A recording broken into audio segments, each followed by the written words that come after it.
గారికి మాజీ ఎమ్మెల్యే గారికి మంత్రివర్యులకు కేసులు పెట్టించింది మీరు కాదా? మరి అదే కేసులు మీరు విత్డ్రా చేయించి పని చేయించరాదా? గ్రీన్ ట్రిబ్యునల్ దేని కొరకు పోయినట్టు మీరు? ఆడ ఏనుగులు ఉన్నాయా, పుల్లులు ఉన్నాయా, జింకలు ఉన్నాయా? కెమెరాలు ఫిట్ చేసింది కాదా? ఇది నిజం కాదా? మరి ఏమైనా కెమెరాలలో పడ్డది ఇప్పటి వరకు? మాటలు ఎందుకు మాట్లాడుతుళ్ళు? బుడ్డ నాయకులను తీసుకొచ్చి మాట్లాడిస్తాను. మీరు మంత్రి వర్యులుగా మీరు ఏం పని చేసిన ప్రజలకు చెప్పండి. ఇవాళ తెలంగాణ పట్టణం లోపల మా మాజీ శాసనసభ్యులు 465 కోట్లు కేవలం పట్టణానికి కేటాయించి 305 కోట్ల అభివృద్ధి పనులు చేసింది నిజం కాదా? 165 కోట్లు సంక్షేమ పథకానికి నిధులు వెచ్చించి పని చేసింది నిజం కాదా? బాజాప్తా మా దగ్గర డీటెయిల్స్ లెక్కలతో సహా ఉన్నది. హుస్నాబాద్లో అయినటువంటి పనులు ఎన్ని పనులు చేసులు, ఎన్ని కోట్ల పనులు చేసులు ప్రజలకు తెలియజేయండి ప్రెస్ మీట్ పెట్టి. 2023లో మా ప్రభుత్వం పోయిన తర్వాత కేటీఆర్ గారి 20 కోట్ల రూపాయలు ఒక్కొక్క వార్డుకు 50 లక్షల చొప్పున ఫ్లెక్సీలు కట్టుకొని శిలాపలకాలు పెట్టుకున్నది నిజం కాదా?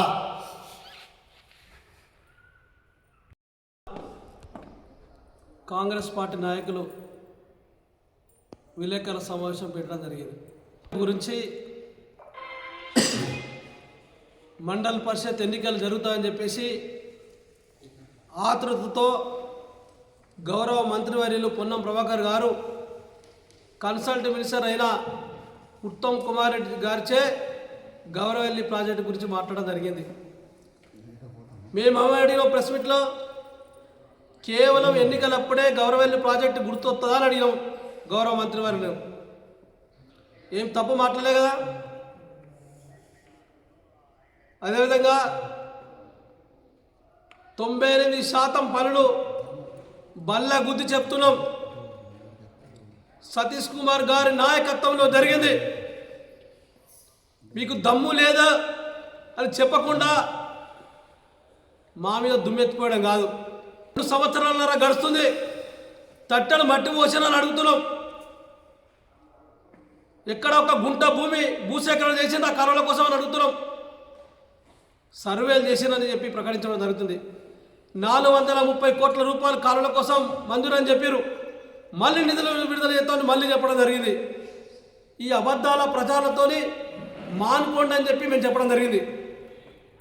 2 సంవత్సరాల కాలంలో బీఆర్ఎస్ పార్టీ అధికారంలో ఉన్నప్పుడే హుస్నాబాద్ పట్టణంలో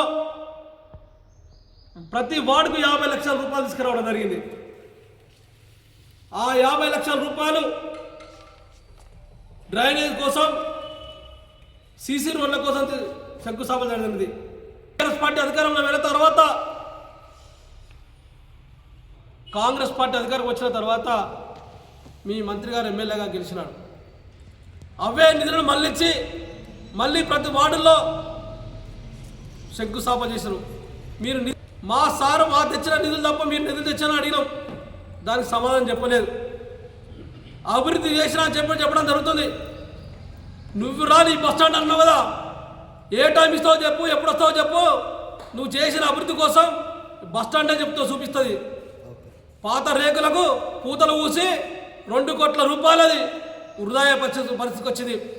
చిన్న వర్షం వస్తే బస్ స్టాండ్ అంతా నిలిచిపోయే పరిస్థితి అది. అదేవిధంగా కొత్త గట్లంత 4-5 సంవత్సరాలు కలవలేదు. ఆ ప్రభుత్వ ఆసుపత్రి దాన్ని కూలగొట్టడం జరిగింది. ఇప్పుడు మొదలుపెట్టి అది కూడా మేము అడిగితే అభివృద్ధి 2 పర్యాలలో 10 సంవత్సరాల కాలంలో 10,000 కోట్ల రూపాయలు తీసుకొచ్చిన ఘనత సతీష్ కుమార్ గారిది. సతీష్ కుమార్ గారి ఇంటికే ముఖ్యమంత్రి వచ్చిన అంటున్నావు. నువ్వు మంత్రివర్గంలో 24 గంటలైతే ముఖ్యమంత్రిలో తిరుగుతున్నావు కదా. మీరు తెచ్చిన అభివృద్ధి అంది మరి చెప్పాలి మీ మంత్రి గారు. అభివృద్ధి చెప్పుకుంటున్నావు కదా మీ మంత్రి గారు చేసిందని. మీ ఎమ్మెల్యే గారు గెలిచిన తర్వాత, మీ పొన్నం ప్రభాకర్ గెలిచిన తర్వాత 3 ఎలక్షన్లు వచ్చినాయి. ఒకటి పార్లమెంటు, 2 ఎమ్మెల్సీలు, 3వది మున్సిపల్. నీ అభివృద్ధి చేసినట్టు కనబడ ప్రజల దగ్గర ఓట్లాడిన వాడు అడుగుతాం. డబ్బు సంచులు తీసుకొచ్చి కుంభరచన కోసం ప్రయత్నం చేసావు. మరి మా సత్యకుమార్ గారు ఆ పని చేశారని అడుగుతున్నాం.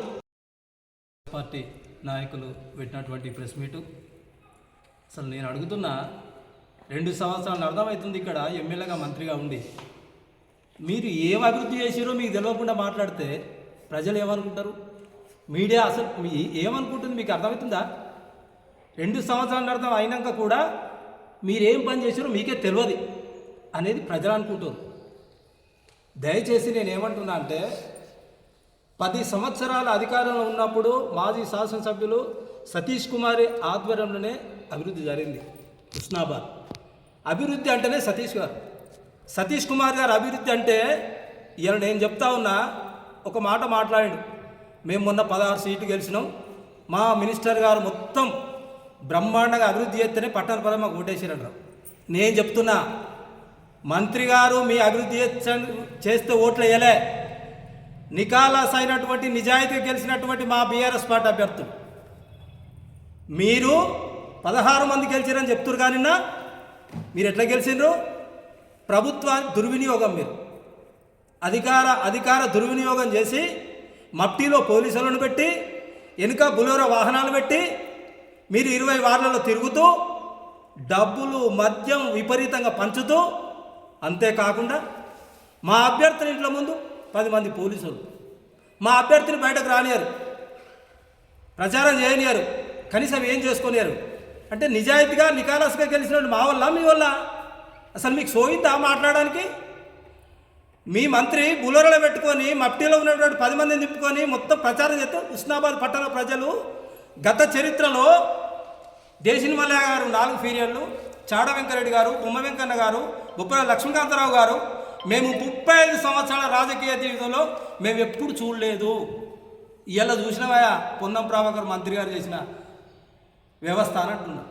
ప్రజలు అనుకుంటున్నారు మీరేందో జబ్బలు దర్చుకొని మేము 16 మంది గెలిచినాం, నీతిగా నిజాయితీగా గెలిచింది బీఆర్ఎస్ పార్టీ అభ్యర్థులు అని చెప్పి మరొకసారి చెప్పదలుచుకున్నాం. మీరు ఆరోపణలు చేసినా మీరే చెప్తున్నారు కదా, మా ఇంటి ముందర పోలీసులు ఉంటే మా వాళ్ళందరూ కూడా చేసినప్పుడు మేము ఉంటే ఎట్లా నిజాయితీగా గెలిచినామే కదా. ఇలా సీసీ రోడ్లకు సంబంధించింది 10 సంవత్సరాలు అధికారంలో ఉండి ఈ హుస్నాబాద్ పట్టణంలో నలుమూలల వీధిన సీసీ రోడ్లు వేయించిన ఘనత మా మాజీ ఎమ్మెల్యే సతీష్ కుమార్ గారిది. గతంలో వచ్చినటువంటి ఫండింగు ఇవాళ మీరు కొత్తగా చేసే సీసీ రోడ్లు మీరు చేసినవి కావాలి, మీరు తెలుసుకోండి ఫస్ట్ మాట్లాడేటప్పుడు.